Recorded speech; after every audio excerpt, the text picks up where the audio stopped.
episode number 234, experiencing the Camaro competition.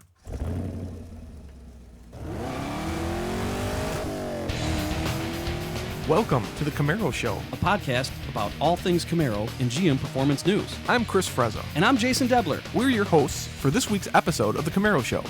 Want to be part of our show? It's easy. Just leave a message on our voicemail hotline at 586-486-3182.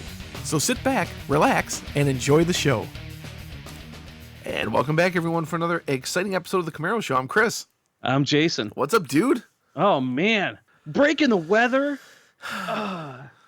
Wait, is this the last day of summer that we're recording this? I think so. Oh, I think so. Officially, I just realized that. It's like still summer here, dude. Oh, that's what I was talking about. Like big time. Yeah. 86 today. Monday, September 23rd. Okay, so the day after this is released. That's right. The official end of summer is the Monday. Welcome to Monday. Oh. Good grief, man. Anyway, so yeah, now it's reasonable.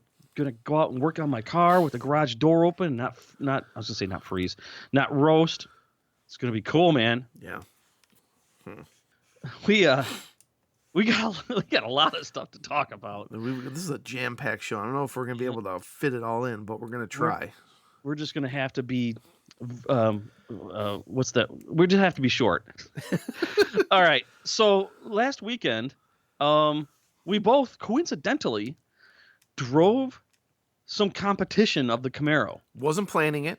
No. It just, it kind of fell into my lap here, kind of fell into your lap over there, and we're like talking about this. We're like, hey, we should talk about this on the show because, well, That's right. It is the Camaro competition. So, what did you get into? So my buddy Quentin came by because he's doing this Avalanche project. It's his daily driver, and he's doing a head and cam in it, and he spent a week or so doing it in his garage, and had to take it to the tuner, get it tuned. He pulled it off, but he had to get a rental car, and so he shows up in my driveway with like a brand new rental Mustang convertible. Now I can't think of the last time I drove a Mustang. It's been a long time, maybe 20 plus years, maybe 30. I don't know. One thing I'll say right now, it was a convertible with the top down. Probably made a huge difference, but there was zero leg room in that car for the back seat. Zero. It was like or worse than the 6th gen Camaro. Okay. When Quentin's, I don't know, he's 5, maybe 6 feet almost, 5'11", 6 feet. The back of the front seat was touching the front of the back seat. Like it's just like a 6th gen. There's just no way. So probably because it was convertible, it needed the room. But if anybody says, "Well, there's leg room in the Mustang," not in all cases. It was a 3-liter turbo. I think it was a V6 turbo. Perfectly honest, that thing was fun as hell to drive. Okay. It made me think of a 4th gen F body. Really? I don't know why. Just the location of everything. Where the dash is, where the steering wheel was, where the slant of the windshield was similar. And it felt pretty nimble, even though it had like all-season tires on it. You put it into race mode or drag mode or whatever, and third gear hits like a hammer because it was automatic. It was really impressive. I only beat the snot out of it for just a couple seconds. But Quentin's like, "It's a rental, man. Do what you want to do." I'm like, "Oh." I'm the old man that complains about people driving too fast in the neighborhood. Yeah. Because we got kids and animals in the neighborhood and all that. So I didn't do too much. But, of course, he had to do a nifty burnout in front of my house and left a little pile of rubber. And it did all right. I was impressed with it. It'd be a great daily driver. It was fun. Really? Yep. Huh. Yep. I was impressed.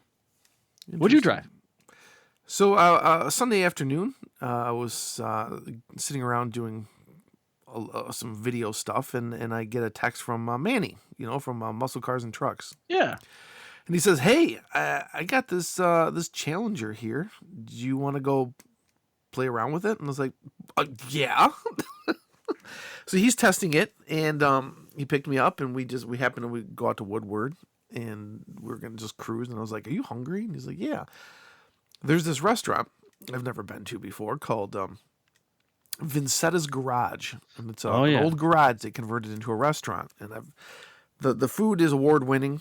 People rave about it, and I'd never been there before. So he's like, "Oh my God, you've never been there before? Let's go there." So we went there, and we had some really good burgers. And one of the Detroit Lions walked in while we were eating too, right after their game, and we ate, and then we went and we drove around with the Challenger and just experienced the car. And from my initial feelings of the car, it kind of feels like a 5th gen Camaro.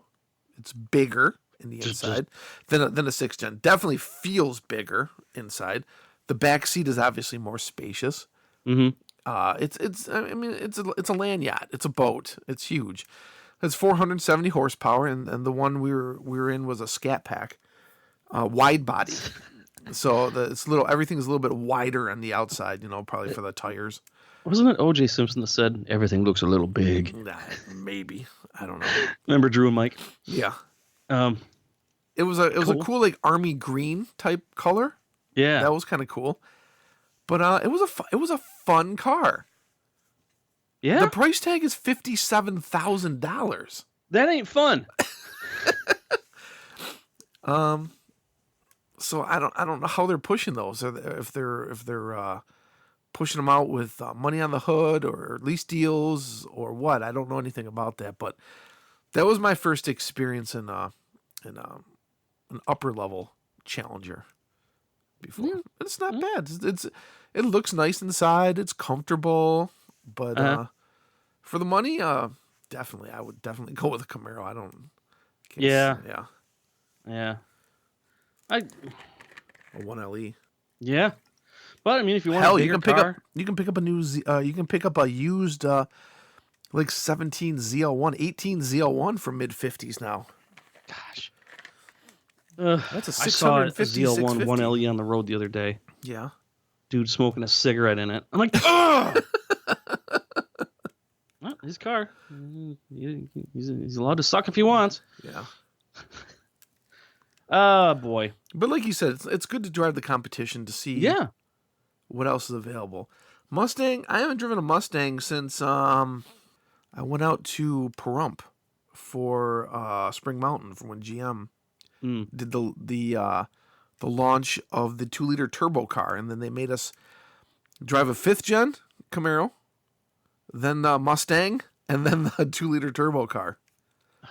Wow. That was the last time I drove a Mustang. Too cool. Yeah. I was impressed. And I think it's good because all the time we rag on the cars because they're too fat or they're too slow or whatever. But overall, somebody's satisfied with them. They're selling. Yeah, I'd be happy with either one of them based on what we've talked about. So what do you guys think? I'm sure a lot of our listeners have driven the competition and driven a 5th gen or 6th gen Camaro or even a 4th gen Camaro. What do you think? Like to hear about it. Yeah. And if you own one of those cars and you want to like maybe test a Camaro, guess what? Hertz, the rental car company, is doing 2 special edition Camaros that are going to be available at select cities in 2020 for, dude, a 750 horsepower ZL1 available to rent from Hertz, or a Camaro SS, all tuned specifically by Hendrick Motorsports. What? Oh my gosh. What? Okay, first off, make sure you check the box with the walkaway insurance. Oh yeah. Can you imagine? I don't even know what this is going to cost. People are speculating in the forums like, oh yeah, it's going to be like $1,700 a day. Oh, come on. I'm like, oh my God. And then all the arguments where they should never be doing, this is the stupidest thing I ever heard. How many of these are going to show up in junkyards next because idiots renting them? But hey. All right. Well, you know what? When we're going out to Vegas for SEMA, which we'll talk about in a little bit, I'm going to rent like a slingshot or something like that and take it out in the desert in the middle of the night, me and the wife. Yeah. Just, enjoy it. So, LVC exotic rentals, not paid for them. But, well, I mean, you can rent a 2017 Lamborghini Huracan convertible for $500. Okay. It's not going to be 2019 Lamborghini Aventador S Roadster, $1,000. Okay, it's not going to be $1,700 for a Camaro. Sorry, no matter what Camaro. Jeez, oh Pete's 24 hours is $2,000. But that's the thing, is if you're going to spend that kind of money to rent a car, even I would rent a Ferrari or a Lamborghini instead. So maybe I got to think it'll be in the hundreds, but not the thousands. Wow.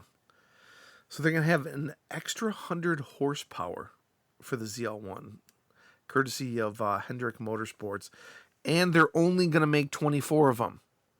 That's it? Yeah. That's a publicity stunt more than anything. It's going to be, I mean, they look beautiful, though, man. Do you see the color scheme? They do that black and yellow. It looks bitchin'. That hurts. It does.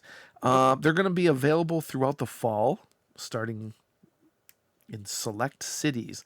And those are Atlanta, Charlotte, Dallas, Fort Lauderdale, Fort Myers, Houston, Las Vegas, Los Angeles, Miami, Nashville. What do you know? Orlando, Phoenix, and San Diego. San Francisco and Tampa. Ironically, American muscle car mecca Detroit is not on the list. But Nashville is. Yeah. So. I may have to look around and see. And don't forget, they're giving one away too. That's right. I entered. Did you? I sure did. Yeah. The sweepstakes starts September 18th and runs until November 15th for a chance to win the Hertz Hendrick Motorsports 2020 Camaro SS, not the ZL1. 5 finalists also win an exclusive driving experience in Charlotte that includes a driving experience at the Charlotte Motor Speedway with Hendrick Motorsports driver William Byron, a private behind the scenes tour of Hendrick Motorsports facilities, NASCAR Hall of Fame passes, lunch with Byron's number 24 Hendrick Motorsports team. The 5 finalists will receive a specially coded key at the track. The finalists with the key that starts the Hertz Hendrick Motorsports 2020 Camaros will be the winner. Oh my gosh, man. That just yes. That gets me excited just thinking about it. Ooh, just to have one of those keys. That'd be cool. Oh man. That'd be cool. Get that call. Yes, Mr. Debler. You have been selected as a recipient of one of the keys. You're like, oh yeah. Yeah, I mean, almost like getting an email saying, "Guess what? You just won an opportunity to buy a Copo Camaro," and you go, "Hey, I'm broke. Never mind." So cool. I'm gonna look around. I'm gonna see if I can get my hands on one. Yeah. At least find out how much it is. When's it gonna be available? I don't remember. This fall. To say this fall. Okay. Yeah, perfect time. Winter time is a great time to have a 750 horsepower car. But I mean, going back to the thing that, you can rent a 2017 Z06 with 650 horsepower for $500 for 24 hours. So $500. We should do that in Vegas. We should rent something in Vegas and beat the crap out of it. Yeah. All right, we got to move on though. How's about this? Let's talk about the elephant in the room, the GM strike. It is still going on, right? I haven't checked the news this morning. Yeah. As far as I know. Yeah, they walked out Sunday night or Monday, was it Sunday 11:59 p.m. or something like that? Let me see if there's anything new at it right now. Well, while you're looking that up, this has a lot of impacts on a lot of people, and some of you listeners probably know that. Well, it's impacting me here in Nashville because I've got a cracked fuel pump sending unit, which is common for C6 Corvettes, and GM is replacing that. It's just within the 10-year, 100,000-mile mark. And from service date, but they can't fix it because they can't get the parts because of the strike. Still going on. Yep, it's still going on, and now the politicians are coming to the picket lines with them, and yeah, I don't want to get political, but that's what these pickets seem to turn into. So I'm just gonna say that I hope both sides work out their differences and get back to work, because everybody wants to be making money, and nobody's making money when they're outside holding up signs. That's right. And it shows the strength and the power of the American worker. It also shows the strength of the unions, and it shows the position that GM is in. This is no good for anybody. Right. It's not this side is going to win, this side is going to lose. This is no good for anybody. Period. They need to come together. Yeah. And it can't be easy. I don't want to be in their shoes. There's a video out there by a guy named Mark Dice regarding the GM strike, and there's something that really he really hit on, and that is that the average auto worker makes $63 an hour with benefits. That's, give or take $130,000 a year, including benefits. And those benefits are good. So that hourly wage that they actually get in their paycheck is low. Scott Settlemeyer had an interesting observation about union workers, though, and how those guys that make good money, he says he doesn't have a problem with them those guys and ladies, men and women of General Motors, doesn't have a problem with them making good money because they raised children on that money. My family did it. Yeah. My uncles specifically, not my parents. They raise children and families. They buy boats. They buy more General Motors vehicles. They take pride in their work. That's great. But everybody else says, it's not worth, let's just say it's $50 an hour. It's not worth $50 an hour in their paycheck to stand there and put bolts in. Do you know how hard that is? Oh, it's easy for your body to do it, but your brain goes crazy. This is why when you go to an auto plant, when you work at one, it's not uncommon to see a lot of crushed beer cans and empty liquor bottles 5 o'clock in the morning that weren't there the night before. It's tough. It makes people go nuts, and it's a long, hard day of doing the same thing over and over and over again. It may seem easy. Sure, I can do that all day. Try it. Just try it. It'll drive you nuts. That's why they have crossword puzzles and stuff to play with in between each job that comes down that conveyor line. I feel bad for them because it's tough. Good point. It is. That's just how I see it. I know that there's a lot harder jobs that make a lot less. But you know what? Well, the alternative is don't pay them as much, and what happens? Strike. So, well, I hope they work their differences out and everybody can get back to work. Yep. Everybody. Yes. Good luck. Everybody. Good luck to this lady too, driving her Camaro. She decided to go Evel Knievel on it in her Camaro. What the heck is the story behind this? A woman unharmed after driving Camaro off 200-foot cliff. A 200-foot cliff. So you ever been to Cedar Point? Some of us have. The Demon Drop is 100 feet tall. This thing is crazy. Where's the photo? I can't find the photo now. Oh, she was arrested on suspicion of DUI. Oh, boy. There's more to the story. Crazy. 200 feet. And a hill stopped her from falling even 1,000 feet more. But I think what we can take away from this is that she walked away unscathed, dude.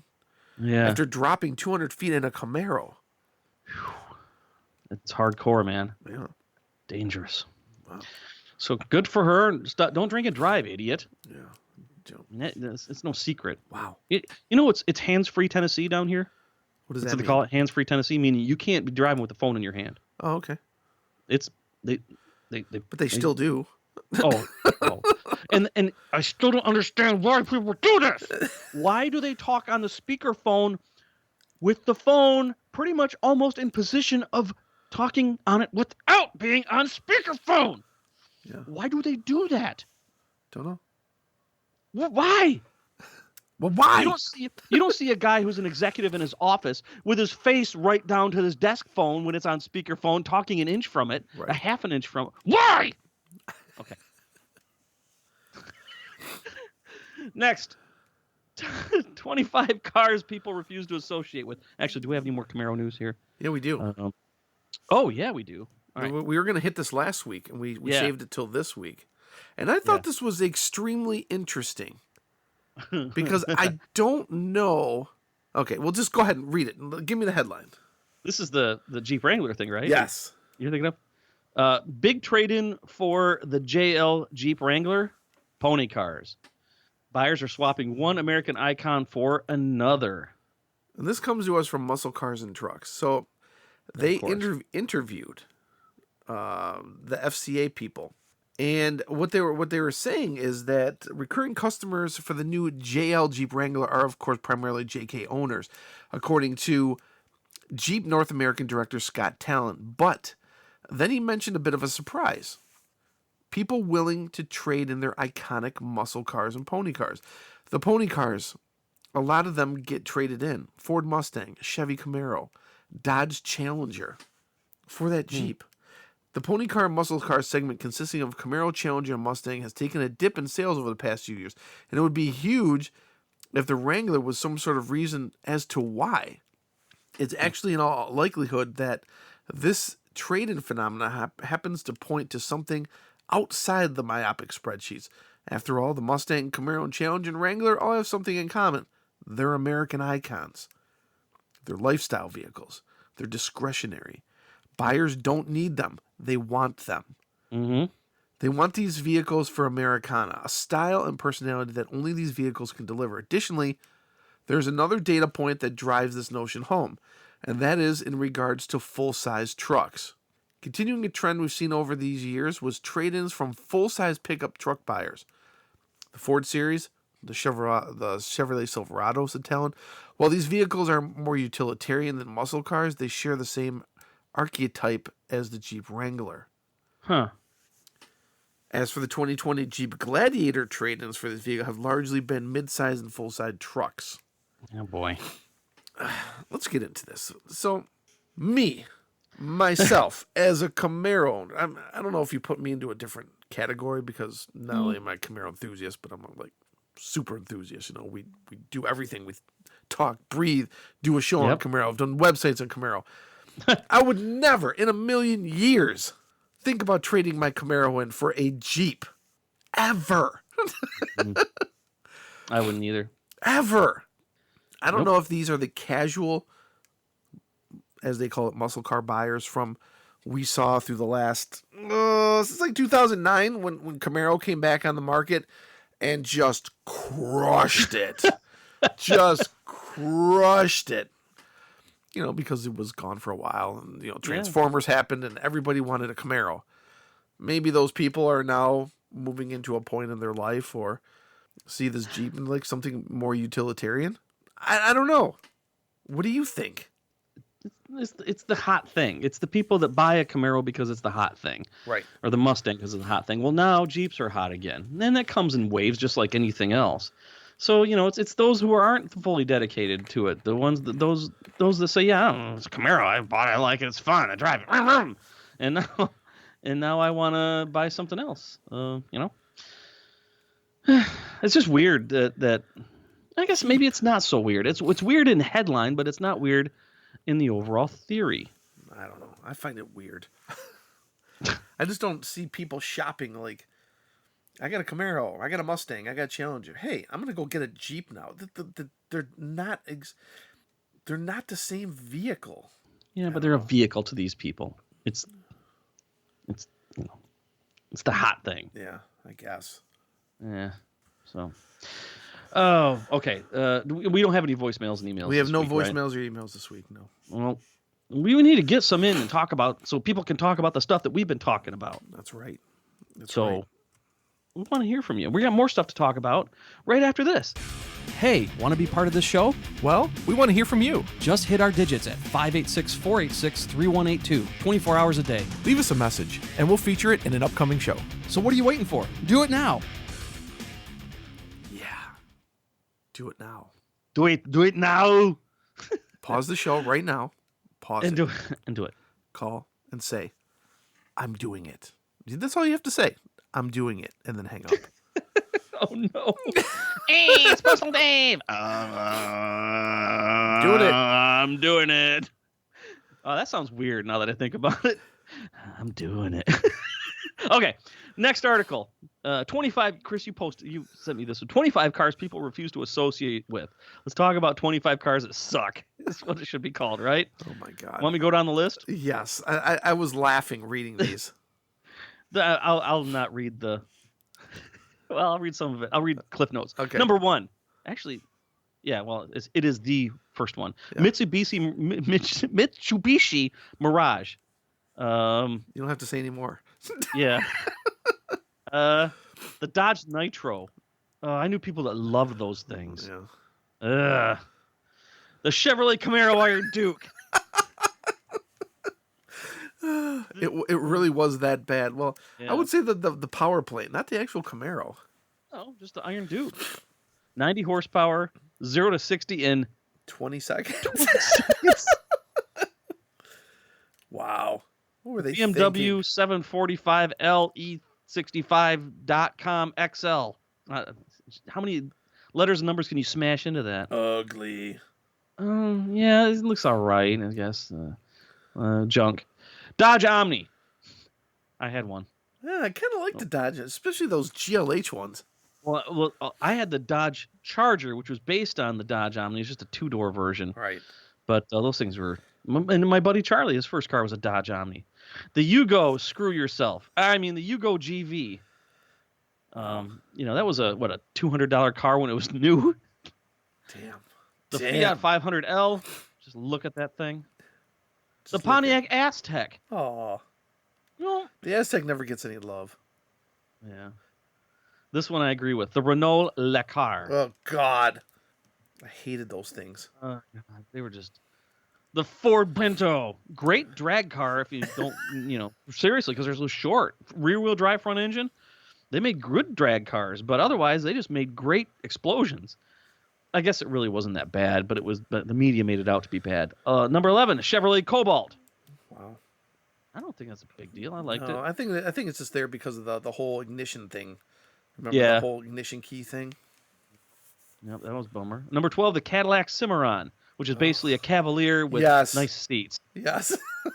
and a lot more money. The Oldsmobile Cutlass Diesel. Oh. My God, is that a horrific, badly designed looking car? Oh, God. And look at the ass on the... Holy... Okay. The 14, Volkswagen Passat TDI. That's another diesel. Pissant. And they had the Dieselgate issue. Cadillac ATS. Oh, What? really? They're saying it flopped.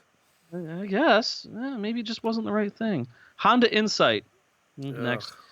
Chrysler 200. Man, there was so much hope behind this car. I think it was going to be the next K car. At least they thought it was going to be. Yeah. That looked good, but it just didn't hit its mark. They discontinued in 2017 after, I don't know. It didn't have a good engine. It wasn't fast or powerful. The Ford Exploder. Oh, my God. Do you remember the whole issue with all the tires on the damn thing? They kept recalling all the tires, and then the damn thing kept flipping all the time. Yeah, you just look at it and it flipped over on its side. Yeah, like what is that thing you used to have? The Samurai? Suzuki Samurai. The Geo... What was the tracker? Oh, yeah, you just turn too fast and that thing would flip. Well, it's kind of like, a lawnmower. If you're not careful, you can chop things up real bad. That's right. When you drive a car like that, if you're not careful, you can roll the damn thing. It's really simple. I mean, of course, they're making cars pretty much infallible now with all the junk they have on it. Oh, 19, Chevrolet SSR. Wow. During the retro craze. Wow. Yeah, it's still neat. You know what I would love to see? One that's had like an LS9 transplant. Ooh. With like tubbed out and slammed down and Tubbed out. I think it'd be pretty kick-ass. I'm surprised about this one, the Volkswagen Phaeton. That I remember seeing pictures of the factory. The factory had like hand-laid hardwood floors instead of just raw concrete and all that. Just really incredible and really expensive.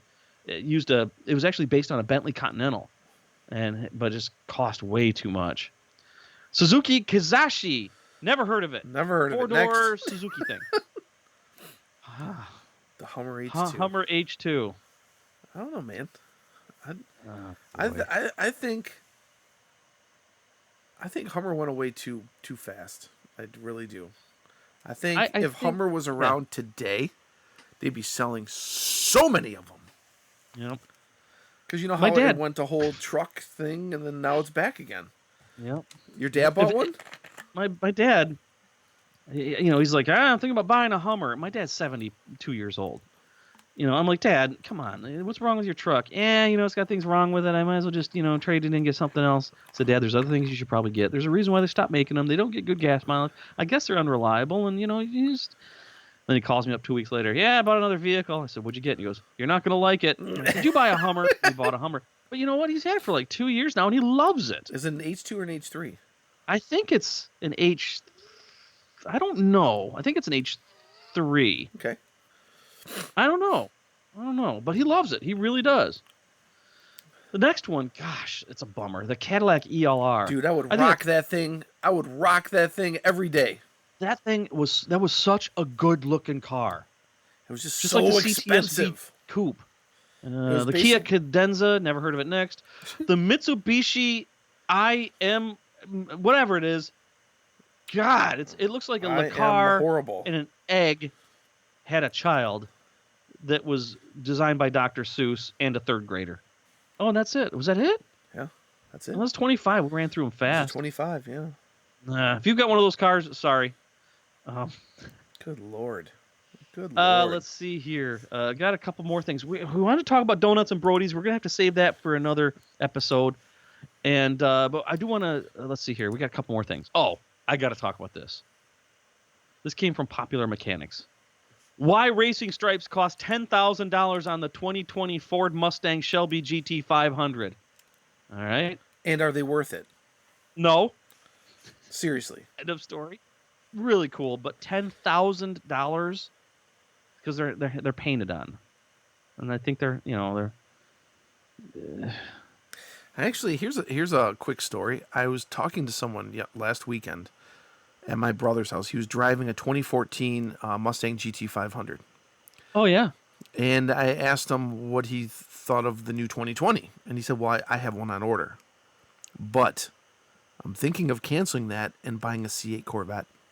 It's cheaper, and it looks better, and so that fits perfectly into our argument we had a couple months ago, or when they released the pricing for the C8. It's like, how can you justify spending $75,000 to $100,000 on a Mustang that is half the performance? Not half, but you're going to get way more performance and cheaper and better looking car in a Corvette C8. Yep. This GT500 is really awesome looking. It's got great performance and all that, but $10,000 because they're hand painted on. I can leave. I can do racing stripes in my shorts. Okay. There you go. All right. So next week we're going to talk about some things. We're going to talk about donuts and Brody's. Have your stories ready. We do this. We talk about this every couple years, I think. Yep. And here's something we want to leave with you that you can give our voicemail a jingle or whatever. Leave a voicemail. What is an automotive myth that makes you laugh? Haggerty asked that question of the week in their forums, and we're going to talk about that. Some I just can't stand hearing over and over again. Automotive myth? Yeah. Okay. Kind of like, the DeLorean was a heavy car, which it wasn't, turns out, or that the Ford Model T was available only in black. And actually, that's not true. Mikey eating Pop Rocks and drinking Diet Coke and exploding while riding in a Corvair that rolled after rear-ending a Pinto that blew up. Yeah. That's what somebody said. So John DeLorean is still in jail. Things like that, car business myths. Yeah. And there's a lot of cool stories in this article. Have your car myth ready that you love or hate or just make you laugh. We want to talk about those. In fact, go ahead and start getting them in now if you want. We'll talk about them next week. And let's end the show talking about a little bit about SEMA again. We got SEMA happening at the beginning of November. We're going to be there, and we're going to be doing our meet and greet again. And this time it's being moved from Excalibur at Octane, which no longer exists, people. So we're moving it to MGM Grand, which is just kitty corner, right across the street at the Level Up. It's kind of like a barcade. Lots of, it's very roomy, plenty of space to walk around, huge bar.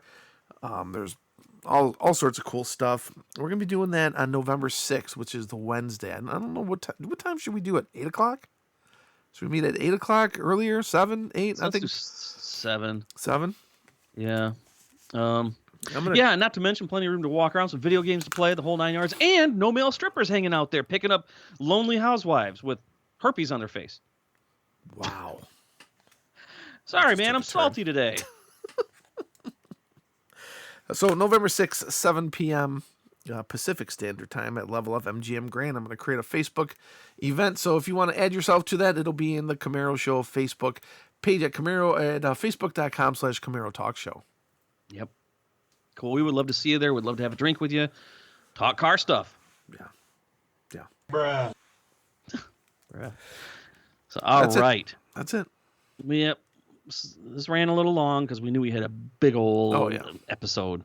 So we're cool with it. Yeah. We're going to have plenty more next week. So stay tuned. All right. We'll see you next time. See ya. Thanks for listening to The Camaro Show. Don't forget, drop us a voicemail at 586-486-3182. We'll see you next week. See ya.